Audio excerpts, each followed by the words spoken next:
సంవత్సరాల 7 సంవత్సరాల క్రితం మన హాస్పిటల్ అంటే 2019లో చంద్రబాబు నాయుడు గారు మూడవసారి ముఖ్యమంత్రిగా ఉండేటప్పుడు సాలూరు గిరిజన నియోజకవర్గానికి 100 పడకల హాస్పిటల్ శాంక్షన్ చేస్తే డిప్యూటీ సీఎం గా ఉన్న ఈయన గత 5 సంవత్సరాలు ఏం చేశారు? హాస్పిటల్ కట్టారా?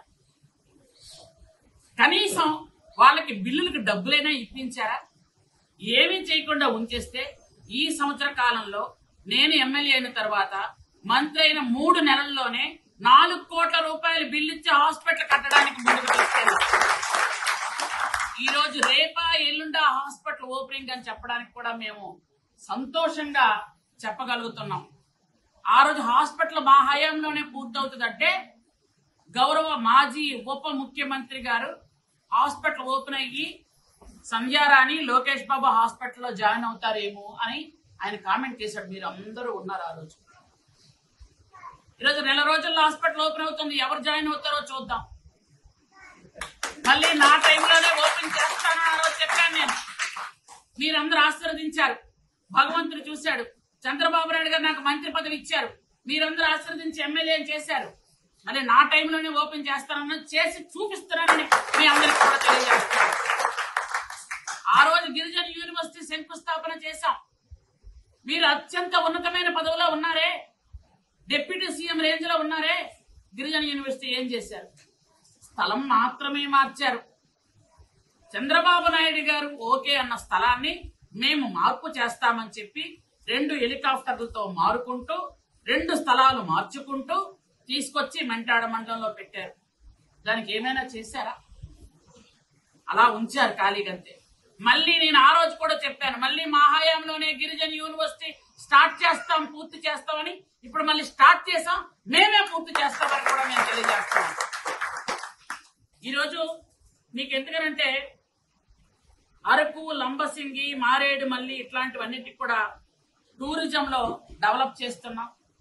గత సంవత్సరం బడ్జెట్ లో 7,500 కోట్ల రూపాయలు పెట్టాం. 7,500 కోట్ల రూపాయలను కూడా కేవలం ప్రజల కోసమే, ఎస్టీల కోసమే ఉపయోగించాం. మీలాగా దొడ్డిదారిన దొంగదారిన తినేలే డబ్బులు. ఎస్టీఏ సప్లాన్ నిధులు ఎప్పుడూ మీరు భోజనం చేసేయడమే మీ వైఎస్ఆర్ పార్టీ. ఈరోజు ఎస్టీ సప్లాన్ నిధులు ఎలా ఉపయోగిస్తున్నామో మీరు కూడా చూస్తున్నారు. ఈరోజు రోడ్లు వేశాము అంటే, డోలీలు మోతలు తగ్గాయి అంటే మీరు దొంగదారిన దొంగ లెక్కలతో మీ దొంగ పత్రికల్లో కొన్ని రాయించుకుంటున్నారు. కానీ ఈరోజు డోలీ మోతలు తగ్గాయో లేదో మీకే తెలుసు.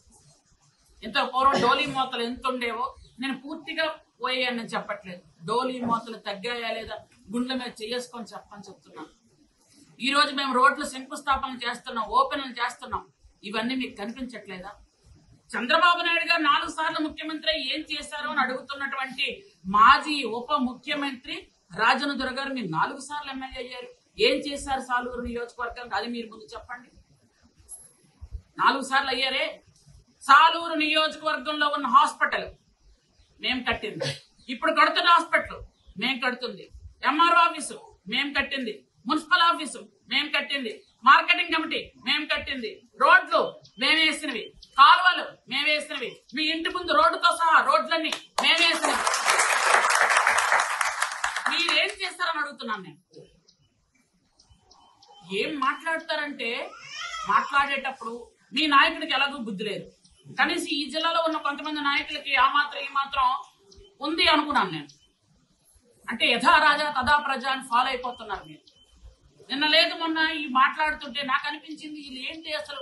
ఎందుకంటే ఇది ఒకటి మాట్లాడుతున్నారు కొటియా గ్రామాల గురించి. ఎందుకంటే ఆ రాసిన మా మనిషి రాలేదు ఇక్కడికి. ఒకే ఒక పేపర్లో వచ్చింది. మరి మీ అందరికీ చెప్పారో లేదో నాకైతే తెలియదు, కానీ ఆ ఒక్క పేపర్లోనే వచ్చింది. అయితే కొటియా గ్రామాలు మీరందరూ ఇక్కడే ఉన్నారు. ఇక్కడ దాదాపు 500 మంది 600 మంది ఉన్నారు. గుండెల మీద చేసుకొని, ఎందుకంటే విలేకరులు నా పార్టీ కాదు కదా, గుండెల మీద చేసుకొని చెప్పండి, కొటియా గ్రామాలు ఎప్పటి నుంచి తగులు మొదలయ్యాయి? 40 సంవత్సరాల క్రితం ఉన్నటువంటి అది కోర్టులో ఉన్న తగువుని అలాగా మనం స్టేటస్ కో మీద మెయింటైన్ చేసుకుంటూ వస్తున్నాం. తగువులు లేవు, వాళ్ళు మనం దెబ్బలాడుకోలేదు. కానీ గత 5 సంవత్సరాల క్రితం మీరు ఎమ్మెల్యేగా అయిన తర్వాత మీ ముఖ్యమంత్రి హోదాలో జగన్మోహన్ రెడ్డి వెళ్ళి ఒరిస్సా ముఖ్యమంత్రిని కలిసి వచ్చిన తర్వాత ఈ దరిద్రం అంతా స్టార్ట్ అయ్యింది. మీరు స్టార్ట్ అయిన తర్వాతే, మీరు వెళ్ళిన తర్వాతే, మీరు అక్కడికి వెళ్ళి ఏం మాట్లాడుకొని వచ్చారో, ఏ ఒప్పందాలు చేసుకొని వచ్చారో, ఆ రోజు నుంచి గత 5 సంవత్సరాలు ఒక్క డాక్టర్ వెళ్ళలేదు, ఒక్క ఏఈ వెళ్ళలేదు, ఒక్క మనుషులు వెళ్ళలేదు. ఈ రోజు 1 సంవత్సర కాలంలో డాక్టర్లు వెళ్ళి వైద్యం చేయించుకుంటూ వస్తున్నారు. వెళ్ళలేదా అడగండి. ఎవరైనా వెళితే అక్కడ క్షేమంగా తిరిగి వచ్చే విధంగా మా ప్రభుత్వం ఏర్పాట్లు చేస్తున్నాం. కలెక్టర్ గారు వెంటనే మాట్లాడుతున్నారు, ఒక మంత్రి హోదాలో నేను వెంటనే మాట్లాడుతున్నాం. ఎక్కడైనా ఏమైనా కట్టాలి అన్నా కూడా కట్టడానికి ప్రయత్నం చేస్తున్నాం. మీరేమైనా చేయగలిగారా? తగులు పెంచుకుంటూ వచ్చారు. ఇప్పుడు కూడా ముఖ్యమంత్రి గారితో ఈ సంవత్సర కాలంలో మాట్లాడుతున్నాం. అక్కడ ముఖ్యమంత్రి గారితో మాట్లాడడం కూడా జరుగుతుంది. మా హయాంలోనే ఆ ప్రాబ్లం మళ్ళీ క్లియర్ చేయగలనే ధైర్యం మాకే ఉంది. మీరు తగులు పెట్టేసి వెళ్ళిపోతారు, అవి మేము తీర్చాలి. ఏంటి నాకు అర్థం కాదు. ఇది తగులు మీరే పెడతారు, మీరే తీర్చమని అడుగుతారు. ఆ రోజు శంకుస్థాపన చేసినటువంటి హాస్పిటల్ మీరు కట్టరు, మేము కడుతుంటే కామెంట్ చేస్తారు. కామెంట్ చేసేటప్పుడు చదువుకున్న వాళ్ళు కొంచెం ఆలోచించాలి. మాట్లాడే ముందు వెనక ముందు ఆలోచించాలి. ఇప్పుడు ఈయనేదో మాట్లాడేశారు, ఏదో ఒకటి మాట్లాడారు. ఎందుకంటే ఆ రోజు గిరిజన దినోత్సవం కాబట్టి ఏదో ఒకటి మాట్లాడేస్తే అయిపోద్దని 1-2 పత్రికల్లో చెప్పేసుకున్నారు, మాట్లాడుకున్నారు. అది తప్ప గొప్ప రైట్ అనేది గుండె మీద చేసుకుంటే అర్థం అవుతుంది. 4 సార్లు ఎమ్మెల్యే చేసిన ఆయన ఎంతవరకు సేవలు చేశారో, ఎంతవరకు ప్రజలకు అందుబాటులో ఉన్నారో, ఎంతవరకు జనాలకు అందుబాటులో ఉన్నారో, ఎంతవరకు ప్రభుత్వానికి అందుబాటులో ఉన్నారో, ఎంతవరకు నాయకులకు అందుబాటులో ఉన్నారో, ఎంతవరకు విలేకరులకు అందుబాటులో ఉన్నారో, ఎంతవరకు పరిపాలన జరిగిందో ఆయనకి తెలుసు, మీ అందరికీ తెలుసు. నేను ప్రత్యేకంగా చెప్పనక్కర్లేదు. అతను ఎన్నిసార్లు వెళ్ళి వాళ్ళ ముఖ్యమంత్రిని ఆయన కలవగలిగారో అతనికి తెలుసు, నాకు తెలుసు. ఈ రోజు ముఖ్యమంత్రి గారితో మేము ఎలాగున్నాం, ఎలా మాట్లాడుతున్నాము. అయితే ఇంకొక ఆశ్చర్యకరమైన విషయం ఏంటంటే, ఆయన అన్నారో ఈ పేపర్ వాళ్ళు రాశారో నాకు తెలియదు, కానీ ఒక పేపర్లోనే చూశాను. 2021 ఎవరున్నారండి? వైసీపీ గవర్నమెంటే కదా నాకు తెలిసి. మరి ఏమో, మరి వాళ్ళకి ఎక్కువ తెలివితేటలు కదా, ఆ చాలా తెలివితేటలు నాకు లేదు. 21 అదానీ గ్రూప్ తో ప్రాజెక్ట్ పెట్టుకున్నది, పవర్ ప్రాజెక్ట్ పెట్టింది వాళ్లే కదా. దానికి శంకుస్థాపన అనేది వాళ్లే కదా అనుకున్నారు. దాన్ని రూపకల్పన చెయ్యాలనుకుంది వాళ్లే కదా 21లో. అప్పుడు గిరిజనులందరూ వ్యతిరేకించారు కదా. అయితే 2025 మేమే కదా ఉన్నాం. లాస్ట్ టైము కేబినెట్ లో గిరిజనుల కోరిక మేరకు, గిరిజనుల ఆకాంక్షల మేరకు, గిరిజనుల తాలూకా కోరిక తీర్చడానికి, వాళ్ళ ఆశల మేరకు, వాళ్ళ విజ్ఞాపన మేరకు గౌరవ ముఖ్యమంత్రి నారా చంద్రబాబు నాయుడు గారు కేబినెట్ మీటింగ్ లో అదానీ గ్రూప్ ఏదైతే ఉందో దాన్ని క్యాన్సిల్ చేశారు.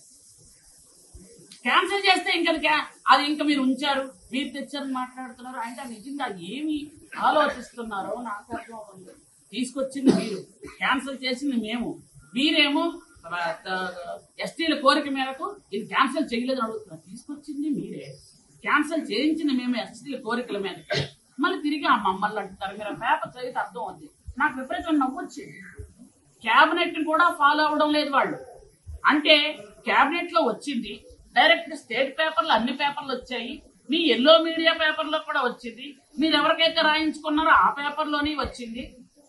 మీరు ప్రజలకు మోసం చేయాలనుకుంటే అది మేము అదానీ గ్రూప్ వాళ్ళ దగ్గర. తెలుగులో న్యూస్ కి ఫాస్టెస్ట్ యాప్ ఇప్పుడు టోటల్లీ న్యూ అవతార్లో. జస్ట్ 5 seconds లో కంప్లీట్ న్యూస్. సోషల్ మీడియాలో ట్రెండ్స్ కి వన్ స్టాప్ సొల్యూషన్.